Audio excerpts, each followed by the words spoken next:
We venture into a kingdom not marked on any map, tucked between the folds of legend and the worn corners of ancient storybooks. There, snow fell like powdered sugar, mountains stood like watching giants, and somewhere, beyond the reach of the ordinary, was a castle shrouded in both beauty and shadows. So before you get comfortable, take a moment to like the video and subscribe, but only if you genuinely enjoy what I do here. Now close your eyes, or don't, I'm not the boss of you, and imagine this. There was once a queen who sat by her window, embroidering as snowflakes danced against the black frame. The window was made of ebony wood, deep and glossy like polished onyx, and in that cold quiet she pricked her finger. A single drop of crimson blood landed softly on the snow-dusted sill. Moved by the scene's eerie harmony, she whispered a wish, one not uncommon in fairy tales, but fateful nonetheless. "I wish for a child," she murmured, "with skin as white as snow, lips as red as blood, and hair as black as this window's wood." Cue dramatic music, if this were a movie, that is. But alas, in a short span of time, her wish was granted. She gave birth to a baby girl with those exact qualities, and as if the universe had charged a toll for its generosity, the queen did not survive the birth. That's right, tragically poetic from the get-go. The baby was named Snow White. Not the most original considering the criteria, but it stuck. Now the new king, less a character, more a piece of mobile background furniture, eventually remarried, because kings do that. His new queen was stunning, elegant, and absolutely terrifying in the way only insecure, beautiful people with unchecked magical resources can be. Her prized possession? A mirror. Not just any mirror, but the mirror. It didn't just reflect, it spoke. Mainstream fact? Yep. The Brothers Grimm originally titled this tale Sneewitchin', and in their first 1812 edition, Snow White is only 7 years old. Let that sink in. The story we think of as a teen coming-of-age fantasy was, at first, about a literal child. Now, back to the mirror. The queen would stand before it in her ornate chambers, draped in cold silks, the kind that whisper when you move. She'd ask, "Mirror, mirror, on the wall, who's the fairest of them all?" The mirror, bound by magic but brutally honest, always replied, "You, my queen, are fair, it's true, but Snow White is fairer still than you." Oof, that line hit the queen like a TikTok roast going viral. And here's where things get philosophical.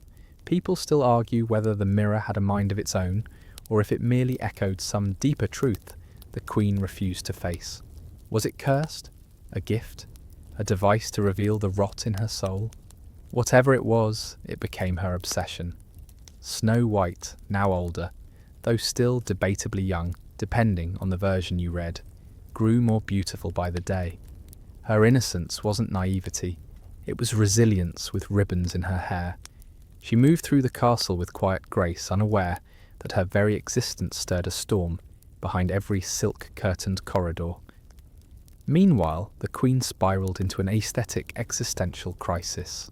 She tried rare oils, imported balms, possibly drank a green juice that tasted like sadness, but nothing matched Snow White's glow.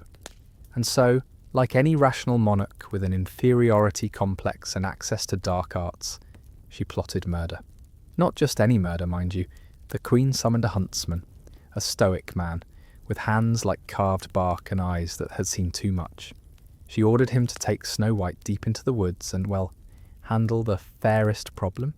Oh, and she wanted a souvenir. The girl's heart in a box, like a literal keepsake. We won't go into the anatomical logistics, but let's agree this is not your average step-parent issue. The huntsman led Snow White into the woods one foggy morning, saying they were going on a walk. Red flag number 1. No one goes on walks that far into the woods, unless they're in a fairy tale or making terrible camping decisions. Snow White, trusting as ever, followed, but the forest changed the moment they stepped beneath its canopy.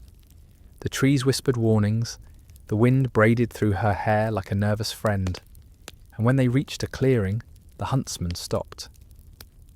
He unsheathed his dagger. Snow White looked up, her lashes trembling like ferns in the wind. But he couldn't do it. The dagger shook in his grip, the spell of cruelty undone by the girl's calm sorrow. "Run," he whispered. "Run and never return." And so Snow White did. As for the queen, he handed her the heart of a wild boar instead. Points for creativity, 0 for ethics. Snow White ran, not in a graceful, fairy tale princess way, more like a full-on stumble sprint through thickets and roots that didn't care she was royal. Her skirt caught on brambles, branches clawed at her cheeks, and her breath came in sharp gasps that fogged the cold air. The forest was alive in the way old forests are, watching, whispering, slightly judging. Behind her, no huntsman gave chase, but she didn't know that. In her mind, every snapping twig was a boot, every rustle a blade. Eventually, the trees softened their stance. Sunlight pierced the canopy in golden spears, catching on floating dust like fairy powder, or pollen, but fairy powder sounds cuter. She collapsed against a mossy rock, cheeks flushed, dress torn, and heart still thumping like a drumline. Now here's a fun fact to toss into your pillow pile. In earlier versions of the tale, there were no dwarfs and no forest cottage. Snow White just kept running. But somewhere between oral traditions and publishing contracts, the version we know took root, complete with diamond mines and adorable hygiene issues. Back at the castle, the queen exhaled deeply. She believed Snow White was gone, wiped off the royal register like a bad line item.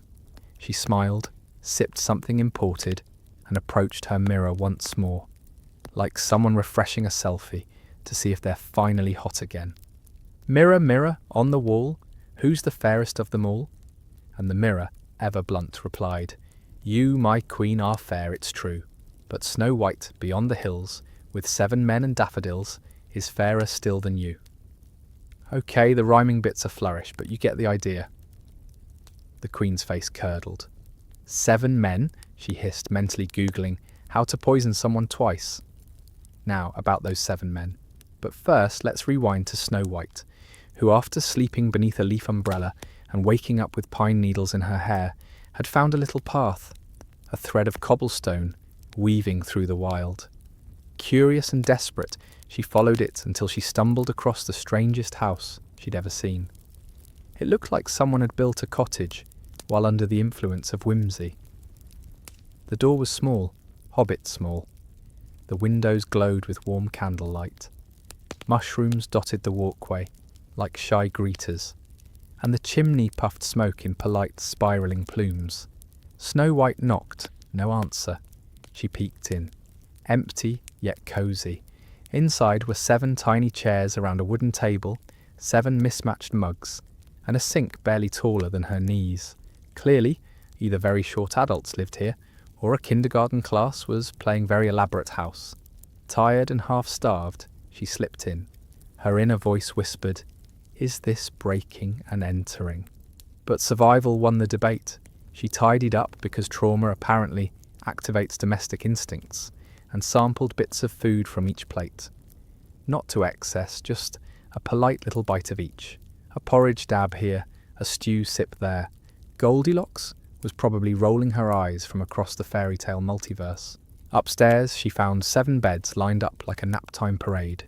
She curled into the softest one, and finally slept.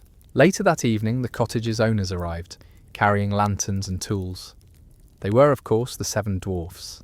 In the Grimm version, their names aren't given. That Disney creativity, totally added later. So for now, let's stick with the vibe. Gruff, kind-hearted, and probably terrible at flossing. When they found a mysterious girl sleeping in one of their beds, they were confused, and maybe a little enchanted. They weren't used to visitors, let alone ones who didn't run away screaming after seeing 7 tiny bearded men walk through the door. Snow White woke up to find herself surrounded by 7 curious faces at various heights. There was silence. Then one, possibly the boldest, asked, "Are you a ghost?" She laughed, a soft, embarrassed chuckle, and explained everything. The queen, the huntsman, the forest, and the unfortunate bramble encounters. The dwarfs huddled. They weren't equipped for childcare, but they also had hearts beneath those scruffy beards. "You can stay," one finally said, "if you keep the place tidy and don't eat all the soup." Snow White agreed. She finally had safety, however odd and miniature. Now, let's circle back to the Queen who, upon discovering the whole still alive cottage sharing situation, absolutely lost it. And I mean drama queen meltdown, complete with mirror-side pacing and dark magic monologues. People still argue whether she really had magical powers or was just the world's most committed toxic influencer, whispered the mirror. Probably. Fueled by rage, the Queen brewed a plan. Disguise, deceit. A little cosmetics retail therapy, but make it murder. She transformed herself into an old peddler woman, hunched back, cloaked frame, and a voice like gravel in a velvet pouch. Her first weapon? A corset lace, long and silky, perfect for fitting assistance. She journeyed through the woods until she reached the dwarf's cottage. Snow White, sweet and curious, opened the door. Stranger danger hadn't been invented yet. "Oh, child," cooed the disguised queen, "come let me fit you properly. You'll never catch a prince in that loose frock." Flattered and naive, Snow White turned. The queen yanked the lace tight, so tight it stole the breath right out of her lungs. Snow White collapsed, blue-lipped and limp. The queen left satisfied. Luckily, the dwarves returned home early.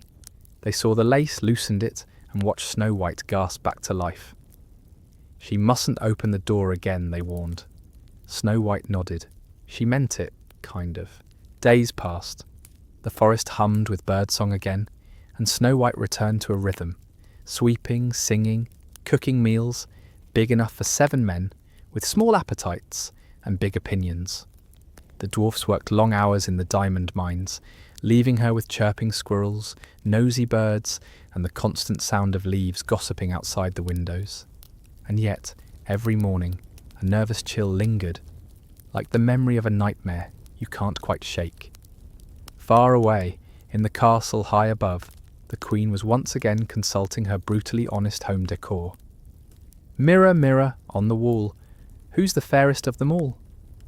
The mirror, who at this point was probably considering early retirement, replied, "You, my queen, are fair, it's true, but Snow White, in her woodland nook, still makes the forest stop and look." The queen's lips thinned. Rage rolled off her, like a perfume no one wanted to smell. People still argue whether the queen was driven by jealousy, a twisted sense of justice, or just had zero coping skills. But whatever the motive, she was not about to let some porcelain-cheeked teenager win. Again, so she planned round 2. This time, a comb. Not just any comb, a poisoned one of course, because why bother with normal accessories when you have witchy chemistry skills? She crafted the disguise again, this time slightly more bedraggled, like a travelling hairdresser who had seen too much, and wandered through the forest with a basket of wares. When Snow White peeked out, the queen offered a warm, toothless smile. "No harm in just looking," the queen croaked, displaying hairpins and ribbons. "Try this beautiful comb, dear. It glittered in the light like something a princess might wear." Snow White hesitated, but vanity and boredom teamed up. She let the woman place the comb in her hair. 1 second, she was admiring her reflection in a bucket of water. The next, she was collapsing like a marionette with cut strings. The queen chuckled softly and vanished back into the forest. But again, timing. The dwarfs, ever protective, returned early, possibly forgetting their lunch and blaming Grumpy. They found Snow White crumpled on the floor, the comb still nestled in her locks. One of them noticed a strange shimmer to it. They pulled it free, and Snow White inhaled like someone coming up from deep water. She sat up slowly, blinking through the fog. "Not opening the door again," she muttered. They reinforced the warning. No strangers, no gifts, no exceptions. And for a while, things were calm. Snow White, perhaps understandably, developed some light forest-based PTSD. But she found joy in small things. Fresh bread, the laughter of the dwarfs, a perfectly folded napkin. She even taught a hedgehog how to roll a berry. Still, the queen wasn't done. And the mirror, oh, it spilled the tea. Snow White is still alive, it taunted. You could hear the scream from 2 kingdoms over. So she devised her masterpiece, an apple, half red, half white. One bite spelled instant death, well, magical unconsciousness, but close enough. People still debate the science of this enchanted apple. Was it a potion baked into the fruit? Was the magic in the stem? Could you cut around the bad parts like a suspicious mango? No one knows. The queen's disguise this time was flawless.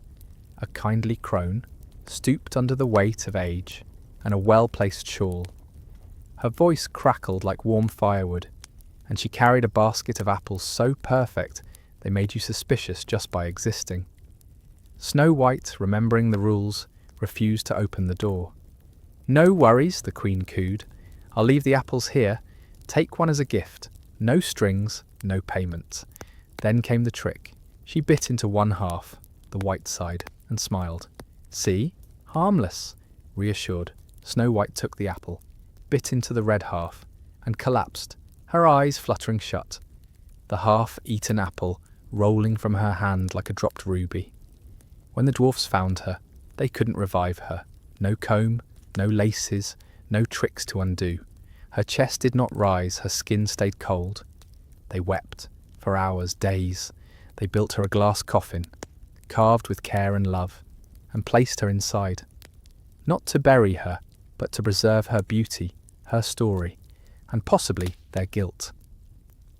She stayed there, for a very long time. Seasons changed. The forest learned her name. Birds nested nearby, singing lullabies the wind carried far and wide. Travellers passed by and gasped at the sight. A girl, asleep inside a crystal tomb, untouched by time. And one day, a prince, yes, we're finally meeting him, wandered down the path. Maybe he was chasing deer, maybe he was lost, maybe he was just that guy who finds miracles, while everyone else struggles with firewood. He saw her, and stopped. Now here's where versions splinter again. Some say he fell instantly in love. Others claim he recognised her from a painting. And still others argue he just wanted to study the coffin craftsmanship. People still argue whether this whole love at first sight moment was charming or creepy. But the prince begged actually, the dwarfs if he could take the coffin to his castle. "Weird," they said. "Romantic," he said. "Depends on the lighting," one muttered. Eventually they agreed. As the prince's men lifted the coffin, they stumbled over a root. The coffin jostled, the apple dislodged, and Snow White coughed. Her eyes opened, confused, alive. She sat up, hair wild, voice raspy. "Where am I? And why does it smell like expensive leather?" The dwarf screamed. The prince grinned. Snow White blinked at everyone, like someone waking up mid-Zoom call. And just like that, she was back. Let's take a moment to appreciate the absolute absurdity of this reunion. A prince, a resurrected girl, 7 stunned dwarfs, and the faint scent of apple still hanging in the air like a warning. Snow White sitting up in a coffin made of glass, probably wondering why everyone looked like they'd seen a ghost, because technically they had. Her first words? Likely something like, "What happened? Why are there birds perched on my forehead?" She was groggy, understandably. It's not every day you wake from a magically induced death nap to find a royal stranger beaming at you like he just won a fairy tale lottery. Now, about that prince. Mainstream fact alert. In the original Grimm versions, the prince doesn't actually kiss her. Nope. That was a Disney flourish. Instead, the glass coffin is jostled, and the cursed apple chunk simply falls out of her throat. Less romantic, more Heimlich maneuver by accident. So next time someone calls it the kiss of true love, remind them it was more of a clumsy stumble and lucky physics. Anyway, the dwarves, once they recovered from their group panic attack, were overjoyed. Snow White was alive, bewildered but glowing again, with that otherworldly mix of beauty and innocence that seems to come from surviving a trilogy's worth of assassination attempts. The prince, charismatic with a jawline that could open envelopes, made his move. "I've been searching for someone like you," he said, probably standing in the exact kind of lighting that makes declarations sound less creepy and more noble. Snow White, blinking rapidly, like someone rebooting emotionally, didn't fall into his arms. Not immediately. She was still catching up on how she'd ended up deadish in a coffin, with a stranger asking her out. People still argue whether Snow White had any real choice in the matter. Was this love? Gratitude? A royal solution to an unrelenting, evil stepmother problem? Scholars still debate, and honestly, so do we. But for story's sake, she agreed to go with him. Together, they left the forest, Snow White seated on a white horse, probably side saddle because historical aesthetics, and the dwarfs waved farewell with watery eyes and smudged beards. They didn't cry, they leaked ruggedly. Big difference. Now imagine the Queen's face when she checked her mirror again. Mirror, mirror on the wall, who's the fairest of them all? She expected confirmation, closure, maybe a little, you, obviously, to soothe her soul. But the mirror replied, "You, my queen, are fair, it's true, but the young bride with skin like snow, now royal crowned and all aglow, is fairer still than you." She dropped her goblet. The words hit like ice water. Snow White was alive. Not just alive, engaged to a prince, in a palace, with witnesses. The Queen's hands shook. Her reflection no longer offered reassurance, only the stark truth of time. Her power, her beauty, her place. It was all slipping. And so she decided on one final act. A grand finale. If she couldn't be the fairest, she'd make sure no one else could keep the title either. Meanwhile, preparations for the royal wedding were already underway. Snow White, now draped in velvets and surrounded by things like silk gloves and uncomfortable shoes, tried to navigate palace life. She had been living with 7 guys in the woods for what felt like years. Now, suddenly, ballrooms, maids, invitations, and a social calendar that involved phrases like swan pâté tasting. But here's something sweet, at least the prince was kind. Awkward, a little too into poetry maybe, but genuine.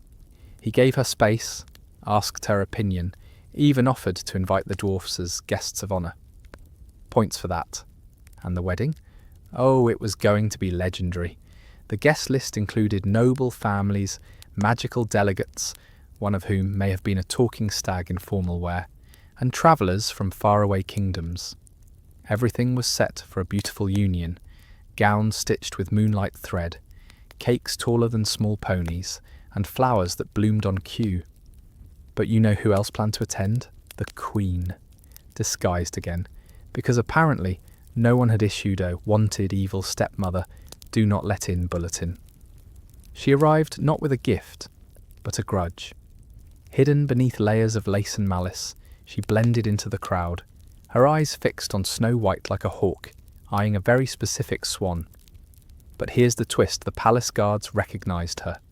See, word of her previous incidents had spread. Poisoned corset, check. Murder comb, noted. Applegate, legendary. The castle staff had been briefed. The dwarves had submitted statements. There were wanted sketches tacked up next to the bakery. She was arrested before she even made it past the seating chart. And what did Snow White do?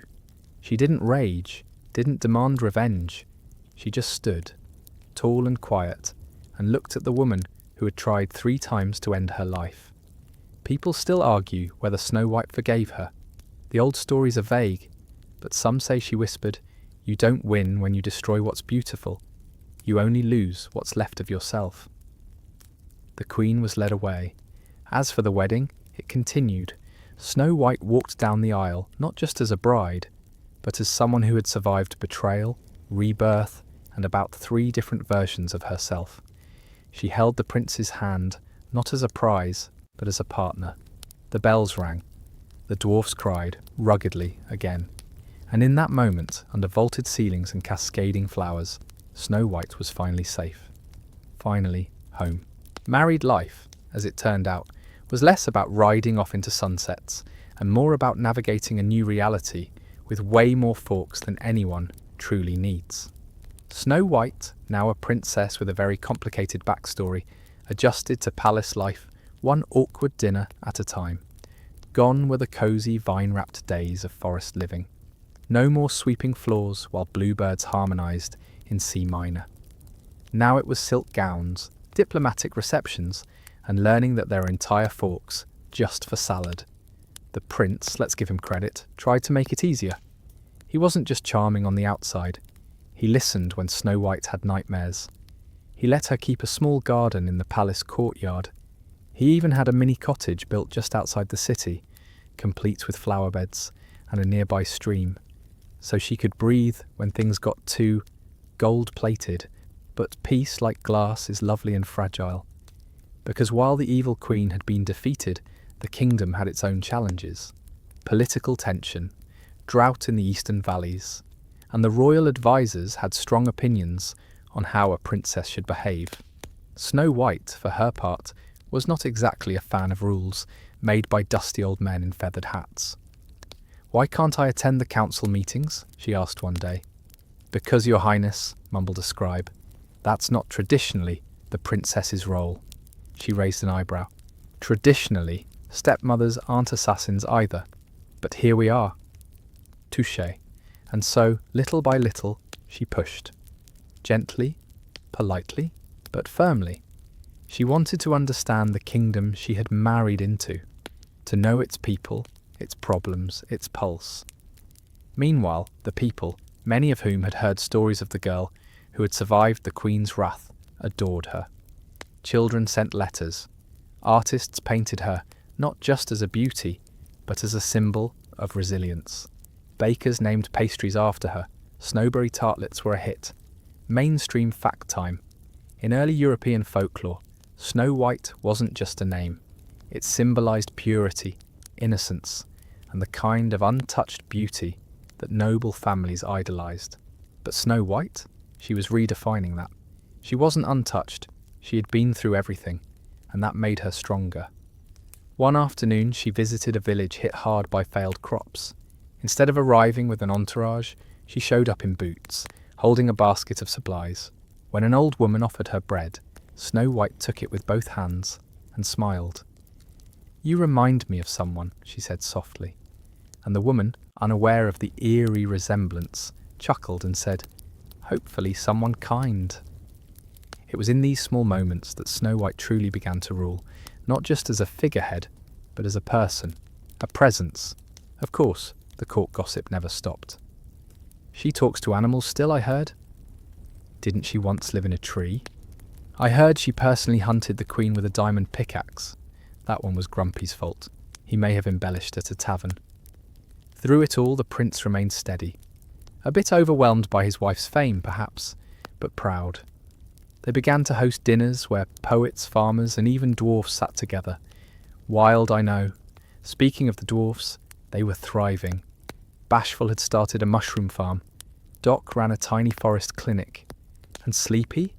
He patented a type of moss pillow that became wildly successful. They visited often, usually bearing gifts and unsolicited advice. One visit turned particularly memorable.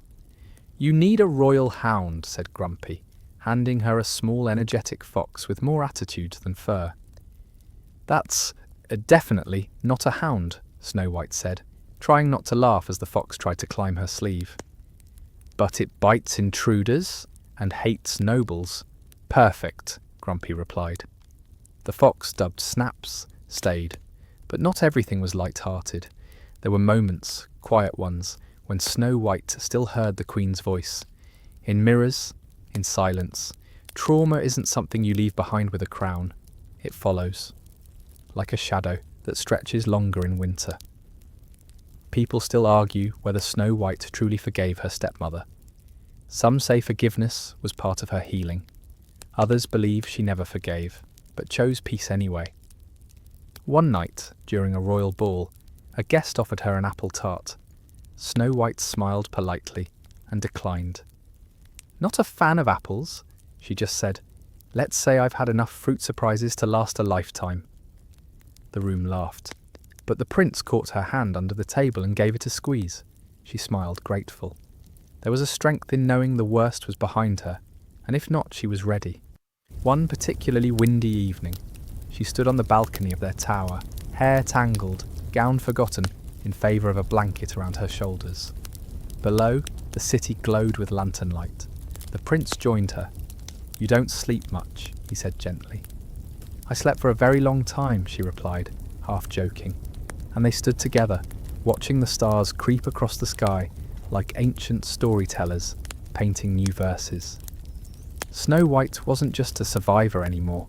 She was a ruler, a woman, a legend in progress. Not all fairy tales end when the curtain drops on the wedding. Some stories stretch their legs, take a deep breath, and realise there's a whole second act to explore. And in this case, Snow White's story was far from finished. With a few seasons behind her, Snow White had become something unexpected. Not just a princess, not merely a survivor of envy and enchantment, but a voice people actually listened to. Funny how nearly dying 3 times earns you a bit of credibility. The kingdom's court, once sceptical, now found itself leaning into her ideas. She introduced things like forest preservation, educational outreach, and even a radical concept, non-lethal conflict resolution with trolls. "Maybe don't hit them with fire arrows first," she had suggested. "Try talking." People still argue whether her more progressive policies truly changed the region. Some claim the kingdom became one of the most peaceful in the land, while others think it was just a lucky decade. But either way, there were fewer flaming bridges, and that's always a plus. Still, trouble, as always, knows where you live. Far beyond the peaceful hills, past the marshlands, and into the ash-coloured cliffs, something stirred. A long-banished order, sorcerers exiled when Snow White's grandfather was king, had begun to reconvene. Their magic wasn't the whimsical kind with singing teacups. Number this was ancient, rooted in decay and obsession. One among them, a former mirror maker, had heard whispers of the Queen's demise. He wanted the mirror back. Now, if you remember, the Queen's enchanted mirror hadn't been destroyed, just confiscated, locked away deep beneath the palace, in what could generously be called the royal basement, along with a collection of cursed hairbrushes, glowing eggs, and one very loud, cursed accordion. The mirror, though dormant, was still aware. It didn't speak anymore, but it pulsed, once a year, like a dying star. Snow White, ever cautious, made it a point to check on it herself. She'd visit with a lantern, a journal, and the fox Snaps, who hated being underground, but insisted on coming anyway. She'd sit on the stone floor and stare at it. "Still there," she'd murmur.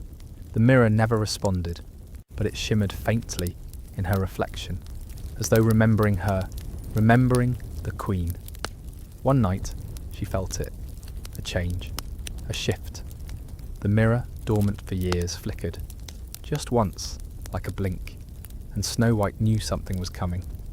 She summoned her most trusted allies, the prince, of course, the dwarfs. Doc had recently upgraded from spectacles to monocle, and a handful of royal guards who weren't just muscle, but clever minds with sharp instincts. They met in the old observatory. "There's movement in the northern cliffs," the prince reported. "Magic readings, old patterns." Snow White frowned. "The mirror's reacting." Grumpy, who now carried a small axe everywhere, just in case, said, "We should smash it. Better shards than shadows." But Snow White paused. "If we destroy it, we may never know what's behind this. We might make it worse." So they devised a plan. Snow White would return to the cliffs, where the Queen had once sought ingredients for her potions, where magic still clung like fog, to investigate. She didn't wear armour. She wore a long dark cloak, boots fit for the jagged path, and tucked a charm from Bashful in her pocket. For luck, or maybe to ward off ghosts, I'm not sure. The prince stayed behind to command the court. "I trust you," he said as she mounted her horse. She touched his face and whispered, "Don't let them plan another ball while I'm gone." The journey was brutal.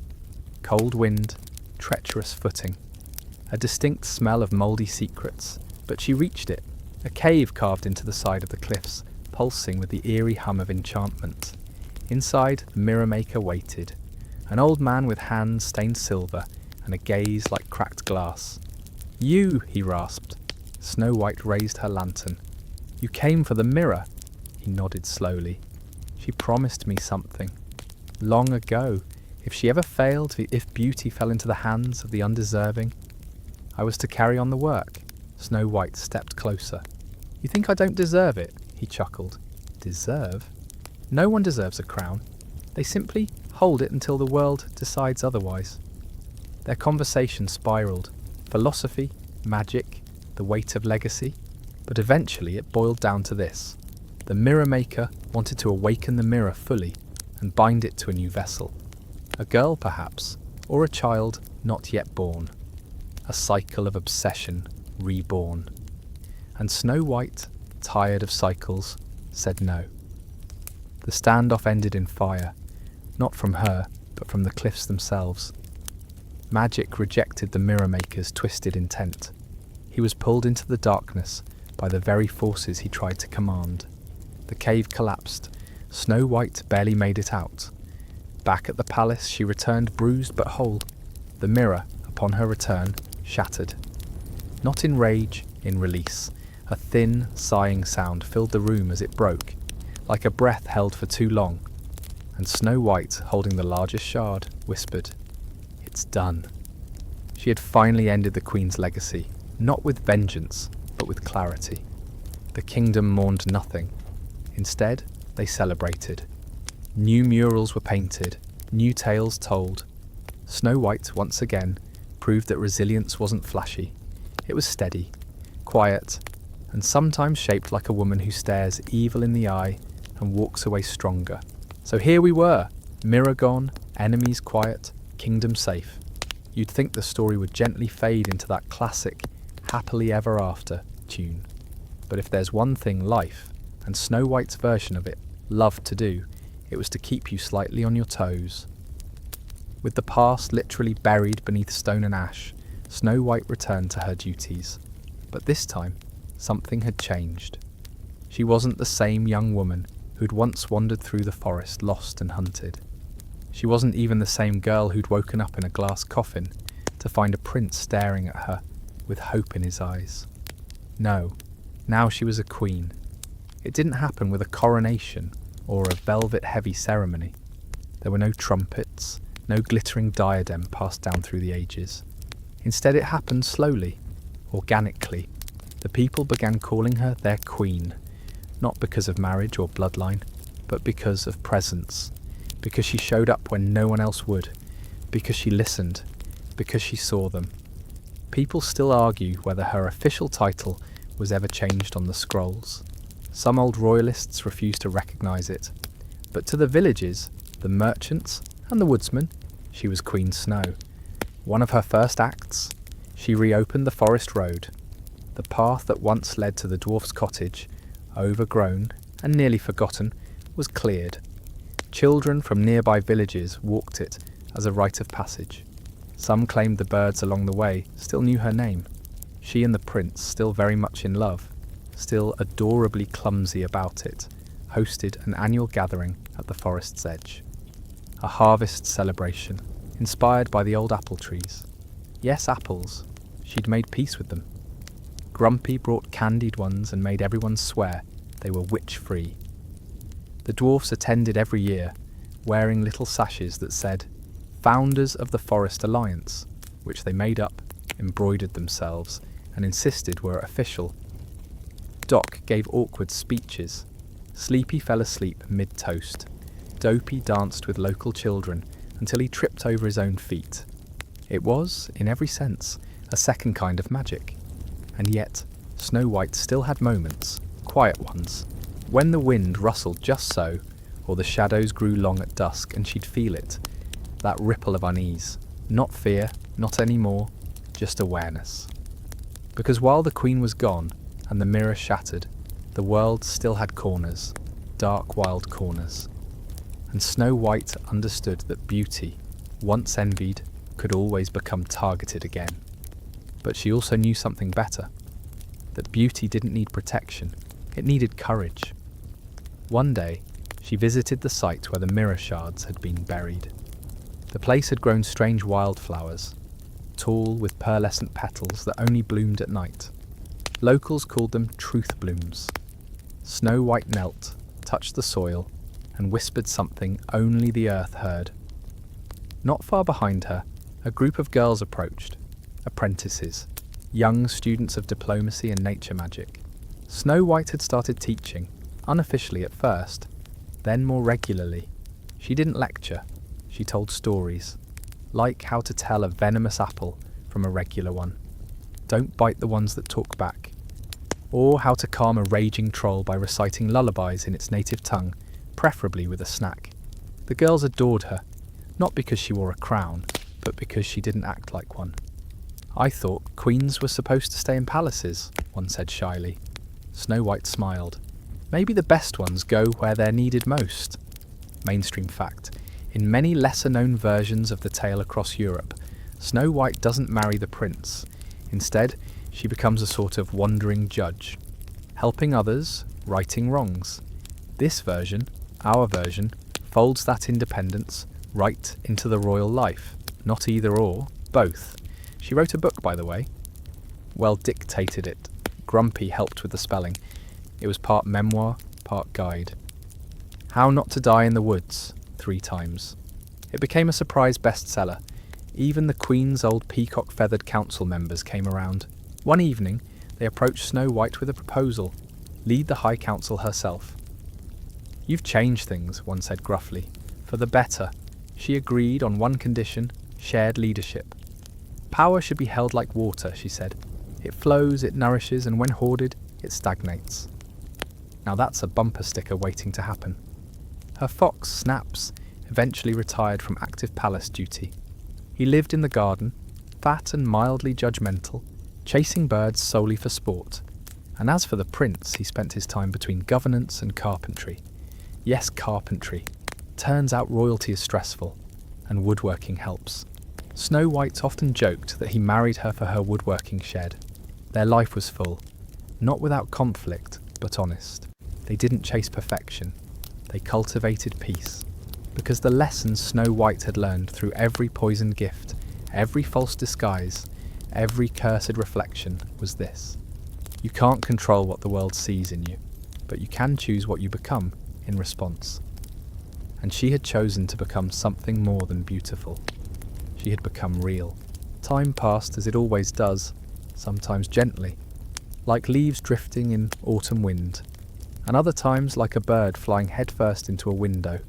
Snow White's story, once defined by danger and envy, slowly shifted into something steadier, something warm.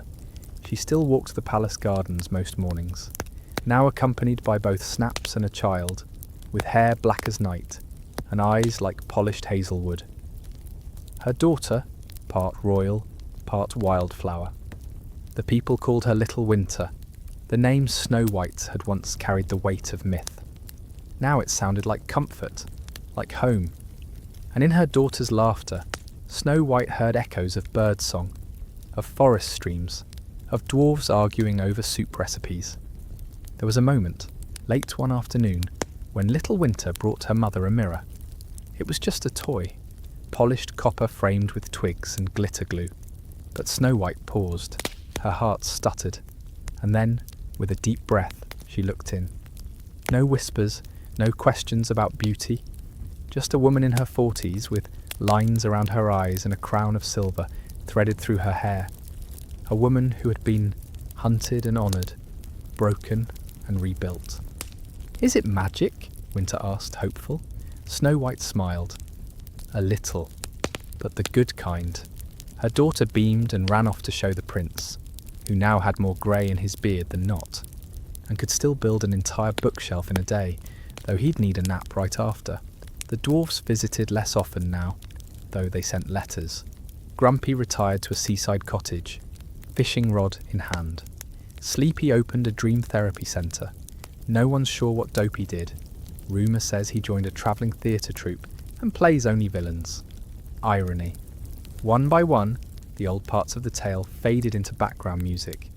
Not forgotten, just softened. Snow White occasionally received letters from across the continent, girls asking for advice, mothers thanking her for showing their daughters what strength looked like. Even the odd apology letter from former nobles who once called her common. She kept them all in a carved box beneath her bed. On rainy days she would read a few, with tea in hand, and snaps curled against her feet like a furry doorstop. People still argue whether Snow White was the greatest queen in the region's history. But history is strange like that. It often forgets crowns and remembers kindness. The one time Snow White gave a public address, she said this: "Once upon a time, a woman tried to erase me, but instead of vanishing, I grew, taller, wilder, kinder, more curious, and so I say this to anyone who's been told they are too much, too little, too anything, keep growing." It was etched on the gate to the Royal Library soon after. And somewhere in the woods, far from any tower or palace, a new tree bloomed, its bark silvery, its fruit small and pale gold. Birds nested in its branches, and deer rested in its shade. No one knew who planted it, but those who found it swore it whispered stories in the wind, tales of apples and coffins, of laughter and axes, of beauty that dared to become something braver. One cold winter's night, Snow White stood on the balcony, with her daughter in her arms. The stars above were clear, winking like secrets. Below, the city slept, wrapped in peace and snowfall. "Will you tell me the story again?" Winter asked, eyelids drooping. "Which one?" Snow White asked softly. "The one where the queen loses." Snow White smiled, tucked the blanket tighter, and whispered, "In the end, the queen didn't lose, because she died. She lost because she thought beauty was something you could own. But beauty was never the prize." She kissed her daughter's forehead. "Love was." And then, as the firelight flickered and the frost crept gently along the glass panes, Snow White turned toward the warmth of her family. She had finally found what the Queen had spent a lifetime chasing, a life worth living, a story still unfolding, a happiness that didn't need magic to be real. So now, as the stars stretch across the velvet sky, and the last page of this story turns with a sigh, let yourself drift into the hush of that quiet kingdom. Imagine it, lanterns glowing in cottage windows, snow settling on treetops like powdered sugar, the distant giggle of a child in a palace garden. Snow White's tale may have begun with fear and envy, but it never belonged to the Queen. It was always hers, the brave girl with a thorn in her side and a forest in her heart, the one who learned, again and again, that being gentle is not the same as being weak, that kindness can be sharper than any dagger, that you don't need to fight magic with magic. Sometimes you just need to stand tall and not flinch.